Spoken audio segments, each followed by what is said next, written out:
You're watching Capital Connection from the Illinois State Capitol. This week, the House and Senate debating how hard Congress should crack down on police following the death of George Floyd. Some of those controversial topics up for debate. Should officers have to knock when executing a warrant? Or should officers ever be allowed to use a chokehold even when they themselves fear for their lives? Or should the law provide a shield of qualified immunity that protects police officers from damages in court should they violate someone's civil or constitutional rights? And of course, can any of these changes calm the civil unrest and racial tension simmering beneath it all? One of the members of Congress who helps to write those laws goes home to an officer who enforces them. Her husband, the sheriff in Rock Island County, Congresswoman Cheri Bustos, joining us now. Congresswoman, thanks for joining us. Thank you, Mark.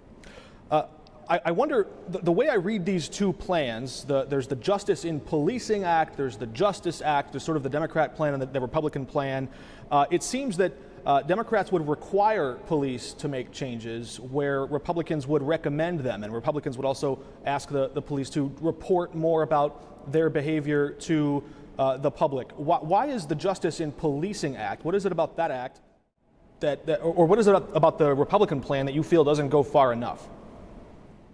Well, the plan that we have, the Justice and Policing Act, which by the way now has more than 200 plus sponsors. So nearly the entire House Democratic caucus is behind this. Look, we all are living through this moment, right? You're living through it as a reporter. I'm living through it as a member of Congress. Senators, whether you're Republican or Democrat, you are living through this. America is experiencing a moment of national anguish. And it is time that we do something that has teeth in it. Mark, the difference between the bill that we have and the Senate Republican bills is that this has teeth to it. It has enforcement to it. We don't need more studies about the impact of chokeholds. We don't need more studies about how no-knock warrants can go wrong. We are saying that we know that there are problems with this component of policing, and we want to have a law that says there will be no more chokeholds, there will be no more no-knock warrants, that there will be training of police officers in de-escalation, that there will be training of police officers in understanding the communities where we all live. And we think it's long past due to just study these issues and that we have to do something about it. It remains to be seen how the debate in the Senate may still play out. Police accountability, one step that may address the most visual or the most visceral acts of injustice, those painful moments of anguish that you described that we've all seen play out on camera. But what about the more invisible injustices that have lingered behind the scenes but have been very real, very impactful for generations that have led up to this moment where we are now? Do you feel confident Democrats have done enough going into 2020 to address systemic racism in our society? Frankly, I don't think any body of government has done enough. I don't, whether it's a city council, whether it's a state legislature, whether it's the U.S. Congress. I think there's much more that we have to do, but we have to have, when we talk about debate, we do have to have this national debate, and it can be painful to talk about the systemic racism and where that has led our country. But this is a time for a time for a candid debate and conversation, and then action. I always like to look at, what do people expect of a member of Congress? And I always look at it through the lens of three things. They expect you to work hard because we make a decent wage. They expect you to fight for people when you have a fight on your hands, and they expect you to get results. And I think that makes for a good public servant. So in the case that we're talking about right now, social justice, criminal justice reform, reform in policing, all of that, again, we can talk about it, we can listen. And as I'm talking to you as a white woman, I've got to listen. My lived experiences are very different and cannot be compared to a Black man in how he has interacted with police. And so we have to do the listening. We have to write the legislation. And if you think about, Mark, the Justice and Policing Act, we moved on that very quickly. In the scheme of the George Floyd murder, we moved on that quickly. I believe that we saw that this is a moment in American history where it is not enough just to talk. We've got to do something. We have this bill. We'll vote on it. It will pass. And then we've got to deal with the Senate because now we know that they're not planning to take that up. You mentioned the debate around this, the moment to take action. This is also an election year. I'd like to highlight and read to you one excerpt from a black voter in Michigan who spoke to Politico for an article titled, "Can Biden, Joe Biden, survive the despair of the black Democrat?" That's the article. The quote was, talking about how to win black voters over in this crucial election year, quote, "Don't bring some 27-year-old white kid from Oregon with skinny jeans and an iPad into my bleeping neighborhood in Detroit and tell me how to get out to vote." One other quote from this time from a state representative in Michigan near Detroit, quote, "We're always the expletive help, and I'm tired of being the help. Don't wait until it's an election year, until you're in trouble to come ask for help saving yourselves. They always say it will be different after the next election, but it never is, and we're sick of it." And then another person chimes in, "And that's why Trump's going to win again," talking about that despair. When you hear that, how do you react? I understand that and I hear that, and there's much of what that person said that I agree with.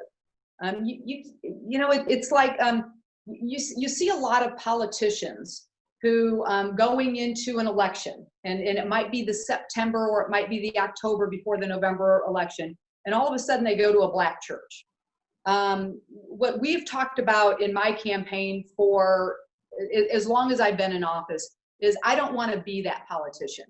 I always want to make sure that we are building relationships. We are listening. Again, I also like to look at it as God gave us 2 ears and 1 mouth.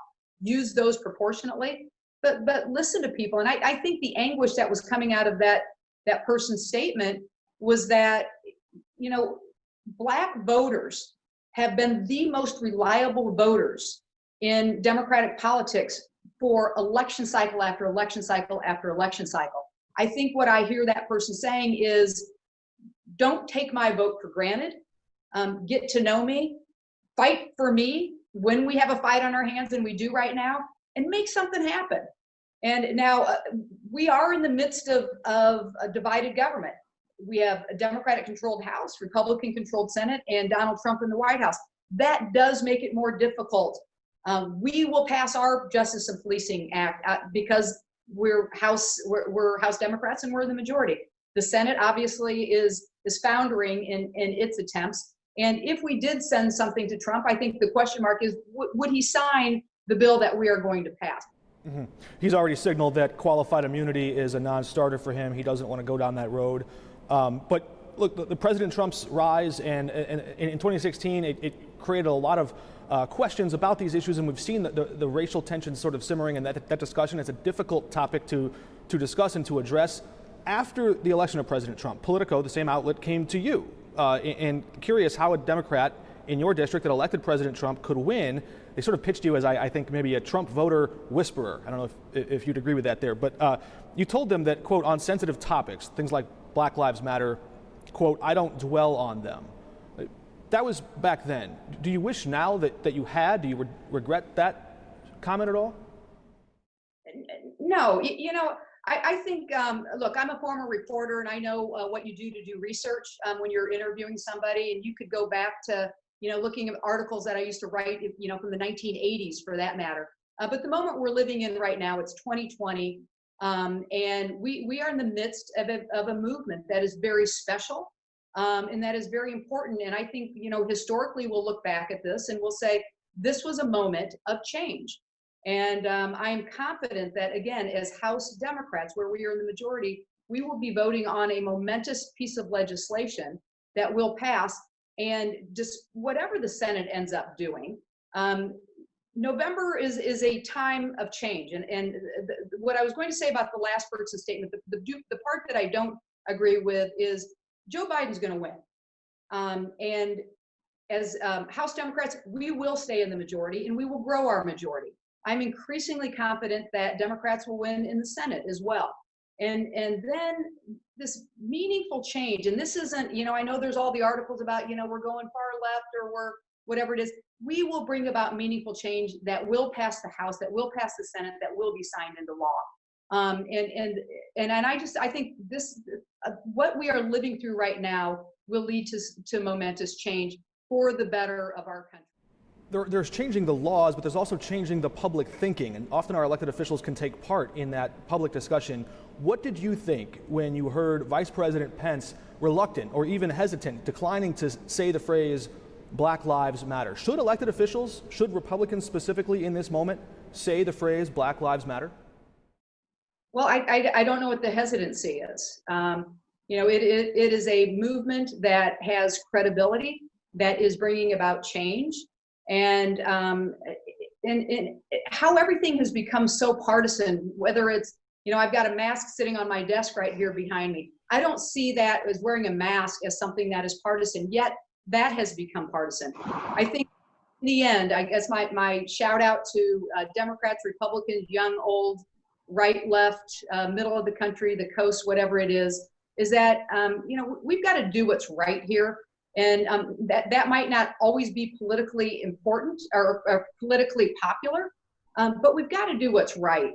And there is no mistaking that we have to address justice in policing. And you started your comments by saying, I go home at night when I'm at home to my husband's the sheriff of the county where we live. And we have been married for 33 years. And I met him when he was a rookie police officer, and I was a rookie reporter covering the police beat. So I also know this, that good police officers don't want bad police officers. And good police officers understand that chokeholds should be banned, and that no-knock warrants, they don't need to happen. So the vast majority of this bill, of the Justice and Policing Act, good police officers can get behind that. Yeah, I want to ask you about something close to home too, because before there was George Floyd, there was Jaylen Butler, and things went differently in that case. But this was a moment where the only black man on EIU's swim team was wearing his Letterman's jacket just outside the team bus when police in Rock Island swarmed him, cuffed him, tackled him. One officer pointed a gun at his head and said, "If you move, I'll blow your bleeping head off." What message do you hope to send to the police officers back home? Passing the Justice and Policing Act, how do you hope to alter their behavior, their level of accountability? And do you feel that there's systemic racism embedded even in police departments in your district? My message to anybody in law enforcement, whether they're in my district, whether it's the man that I go home to at night, and he and I, by the way, are in total sync on this. But we want good policing, and we want good police officers. And good policing goes back to the training. Everybody who's a police officer has to go through the Police Training Institute in the state of Illinois. And I think it's a matter of even looking at that curriculum. What is focused on? How much time is spent on de-escalation? How much time is spent on understanding communities of color? The argument about police officers responding to what perhaps should be a school issue, what should perhaps be a social service issue, where it's the Department of Human Services, the social workers that respond as opposed to police officer. I think all of that is worth looking at. In the case of Jaylen Butler, I feel horribly for Jaylen Butler. Absolutely, stops at a rest stop, and this is what happens to him. And I can tell you this: my husband issued a statement on that almost immediately when he found out about the incident. And so, would you ask him to release all the footage, if there's body camera footage or all the footage of that incident? He already has. Just the dash cam of the one that's all the footage that exists. Well, first of all, it was not his department that responded. It was the Hampton Police Department. But my husband already has released the dash cam footage from start to finish on that call. His officers, his deputies arrived in. They were backup. They did, and they've already released that. By the way, that incident happened long enough ago where it was before body cams were even part of the sheriff's department. I think it was in 2019, yeah. Before we let you go, I want to ask you about one other rallying cry we've heard around this topic from your perch at the DCCC. You have a lot of House races. You mentioned you want to grow your majority in the House. Is the phrase defund the police helpful, harmful to your cause in those key districts? I'll turn to Karen Bass, the chair of the Congressional Black Caucus, close friend of mine who has been the lead author of the Justice and Policing Act. She has been very forceful in saying there's nothing in this bill that calls for defunding the police. And so that the word defund is not part of the bill that we will be voting on. And I think it's fair to take a look at budgeting and how a budget is used. A budget is a statement of the community's values. And to the point that I made earlier about when do you call a social worker? Do you call a social worker when somebody is standing on a bridge getting ready to jump off, as opposed to calling in a police officer, which is typically done? When you have problems at school, do you call in a police officer, or do you call in a social worker or a counselor? All of that is legitimate to ask those questions and figure out how we're spending the money. But again, the chair of the Congressional Black Caucus has been very forceful in saying that this is not a debate about defunding police. All right, well, Congresswoman Cheri Bustos, I feel like we hear this every election from our elected officials, but this may be one of the most consequential elections of our time. Certainly a lot of public interest, intrigue, and people watching closely to see what Congress can deliver before this November election. Thanks for joining us. Thank you, Mark. All right, and we're back in just a moment with Congressman Rodney Davis.